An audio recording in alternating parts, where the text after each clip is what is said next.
කොහොමද ඉතින් ඔයාලට? ඉතින් අද ඇසළ පෝය දවස.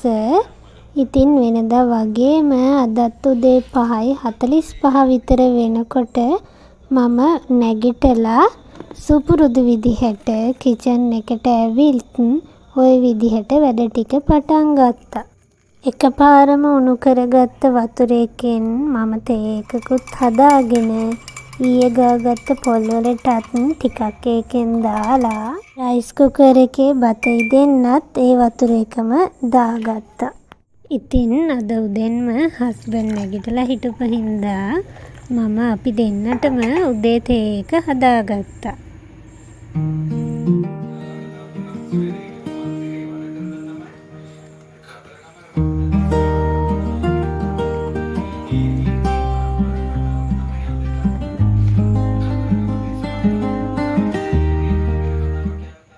වෙනදා වගේම ඉතින් ඔයාලට ඇහෙනවා ඇති මම බණක් අහගෙන තමා මගේ මේ උයන වැඩ ටික මං කිචන් එකට වෙලා කරන්නේ. බලන්නකෝ ඉතින් අද මම මොනවද උයාගත්තේ කියලා. පිපිඤ්ඤා කිරට උයාගත්තා. ඔයාලත් පිපිඤ්ඤා සලාදෙට වගේම මේ විදිහට කිරට උයලා කන්න කැමතිද? මම නම් ගොඩක් ආසයි. ඉතින් මේ දවස්වල තියෙන රස්නෙත් එක්ක මේක ගොඩක් හොඳයි කියලා මම හිතනවා.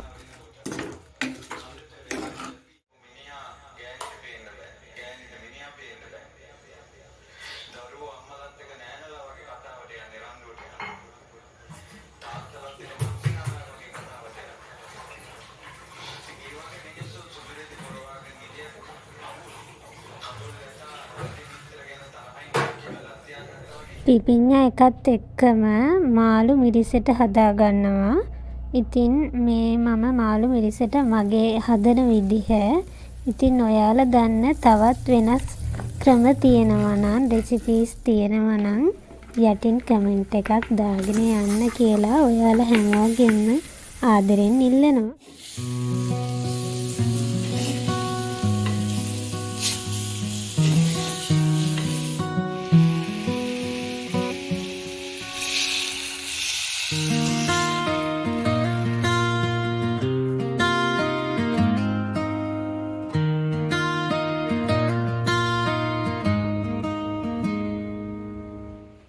ඉතින් ওই විදිහට තමයි අද මගේ දවසේ උදේටයි දවල්ටයි මෙනු එක වෙන්නේ. ඉතින් ඔයාලා මොනවද කරේ ඇසළ පෝය දවසේ? මගේ නම් ගෙවුණු මේ ඇසළ පෝය ගොඩක් ලස්සනට ගෙවුණා. ඉතින් මේ vlog එක පුරාවටම ඒ ලස්සන දවස මම ඔයාලත් එක්ක ගොඩක් ආදරෙන් බෙදා ගන්නවා.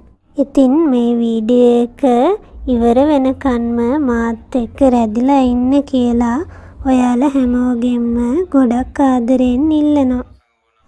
ඉතින් එහෙනම් එන්නකෝ මාත් එක්ක ගෙදරයි මිදලයි අතු ගා ගන්න.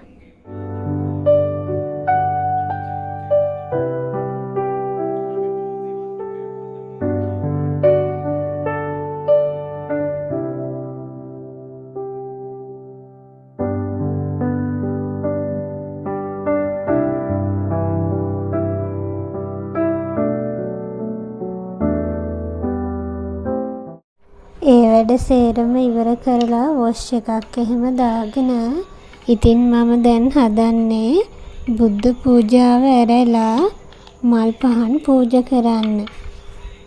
හස්බන්ඩ් මල් ටික එහෙම කඩලා තිබ්බා. ඉතින් මේ ටික මට ලස්සනට පිළිවෙලකට හදාගන්න තමයි දැන් තියෙන්නේ. ඉතින් මේ පින්බර පෝය දවසේ උදේම දෙන්නත් එක්කම එකතු වෙලා මේ කරන වැඩ ටික කරන්න මම ඇත්තටම ගොඩක් ආසයි.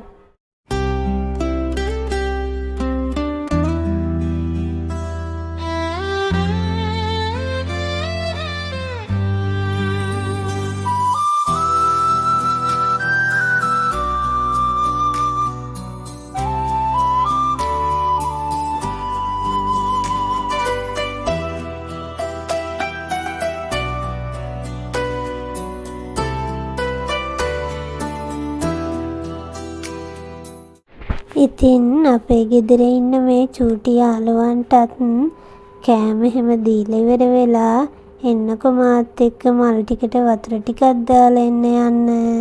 ඉතින් ඔය අතරෙම අපිට දන්සල් දෙකක් ගෙදරටම හම්බුණා. බලන්නකො ඉතින් මේ මොනවාද කියලා. ඉතින් මේ කෑම අපිට ගෙනත් දුන්න හැමෝටම මේ මොහොතේ පින් අනුමෝදනා කරන්නත් අමතක කරන්නේ නෑ ඉතින්. අපේ අම්මලා අද මෙහෙ එනවා කිව්වා. ඉතින් මේ ගණේවැව පන්සලට යන්න. පන්සලට අරන් යන්න ඕන කරන දේවල් තමයි ඉතින් මම ඔය ඉක්මනටම ලෑස්ති කරගන්නේ. එන්නකෝ ඔයාලත් මේ බඩු ටික ලෑස්ති කරලා මාත් එක්ක ඒ ගමන යන්න.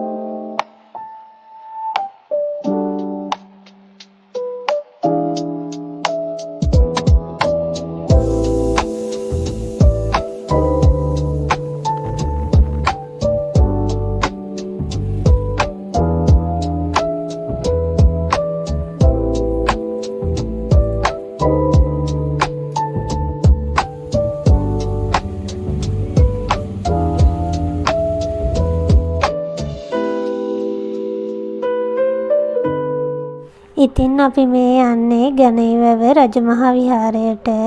ඉතින් ඔයාලා හැමෝම දන්නවා වගේ ගණේවැව රජමහා විහාරය කියන්නේ කත්නවරුව හාමුදුරුවන්ගේ පන්සල.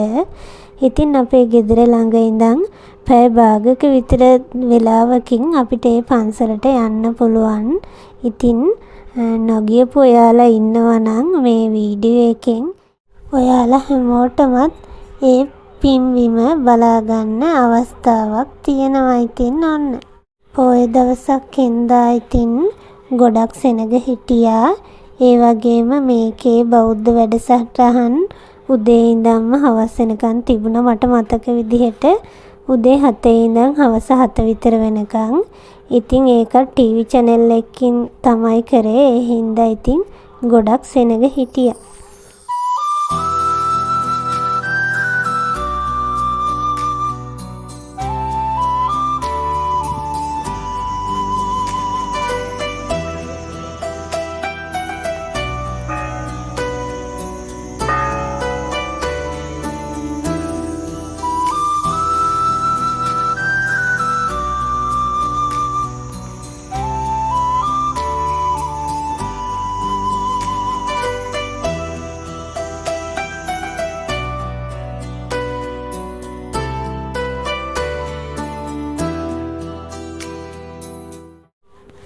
ඉතින් ගොඩක් ආසාවෙන් මං අම්මලත් එක්ක එකතු වෙලා ওই විදිහට මල් පහන් පූජා කරගත්තා. මොකද ගොඩක් දවසකින් තමයි මෙහෙම අම්මලත් එක්කම එකතු වෙලා පොයක් දවසක පන්සලට යන්න මට අවස්ථාවක් හම්බ වුණේ. මේ පන්සලේ අලුතින් ඉදි වුණ බණ ශාලාව මතකද ඔයාලට? ඉතින් මේ තියෙන්නේ ඒ අලුතින් ඉදි වුණ ලොකුම ලොකු ධර්මශාලාව තමයි. ඉතින් ගොඩක් දෙනෙකුගේ උදව් උපකාර ඇතිව ඉදි වුණ මේ ධර්මශාලාවට ගිහිල්ලා ඉතින් එදා දවසේ මට බණක් අහන්නත් පුළුවන් වුණා. බලන්නකො මේ කත්නෝරුවේ අපේ හාමුදුරුවොත් එක්ක තව හාමුදුරුවෝ නමක් බණට වඩින ආකාරය. ඉතින් මේ බණත් මම අහලම තමා එදා ඒ පන්සලෙන් ආපහු අපි ගෙදර එන්න පිටත් වුණේ.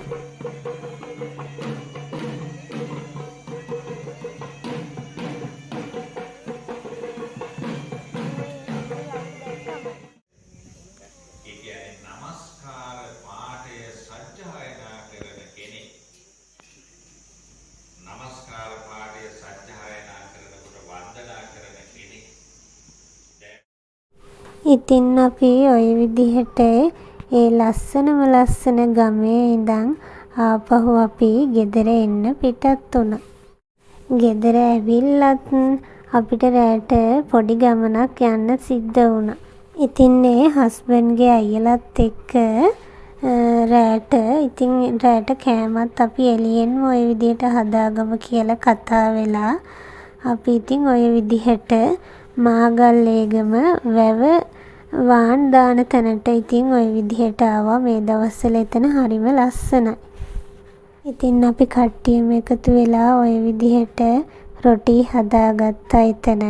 ගෙදරින් එනකොට චිකන් හොද්දක් එක්ක නූඩ්ල්ස් හදාගෙන ආවා. ඉතින් අපි ඔතන ටිකක් විනෝද වුණා. අපට නොදැනීම මේ ගෙවෙන දවසට ඇත්තටම මට මතක් වෙනකොටත් හරිම ලෝභයි දැන්.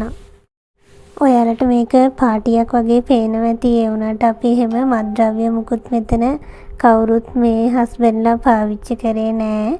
ඉතින් පොඩි ළමයි එක්ක ටිකක් විනෝදෙන් කාලේ ගත කරන්න තමයි අපි මේ විදිහට ආවේ. පසළොස්වක සඳ පායගෙන ආපු මේ ලස්සන දවස අපි ඉතින් ওই විදිහට අවසන් කරා. මාත් එක්ක මේ වීඩියෝ එක පුරාවටම රැඳිලා හිටපු ඔයාලා හැමෝටම ගොඩක් ස්තුතියි. බුදු සරණයි.